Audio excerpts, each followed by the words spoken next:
तुमच्या घरामध्ये आजी आजोबा किंवा तुम्ही स्वतः पोट साफ होत नाही, गॅस, पोट फुगणे, जडपणा जाणवतो, अशी समस्या आहेत का? चिंता मत करिए, चिंता मत कीजिए, ये वीडियो आपके लिए है। पपई पपई काय करते? पचन सुधारते, मल मऊ करतात।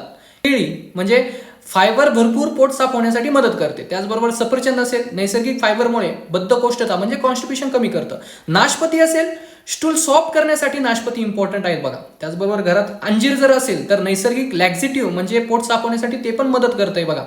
त्याचबरोबर खजूर असतील, सो बरेच लोक खजूरमध्ये कन्फ्यूज असतात की खजूर खावे की नाही खावे, कॉन्स्टिपेशन म्हणजे बद्धकोष्ठतेमध्ये। आतड्याची हालचाल जे खजूर आहे ते वाढवतात। त्यानंतर संत्री आणि मोसंबी माझं फेवरेट आहे, जे पचन संस्थेसाठी इम्पॉर्टंट आहे। त्याचबरोबर मनुका असेल, हे कॉन्स्टिपेशनमध्ये खूप प्रभावी आहे, ही गोष्ट लक्षात असू द्या। अशाच अधिक माहितीसाठी माझ्या चॅनलला फॉलो करा, सबस्क्राईब करा आणि एवढंच करा।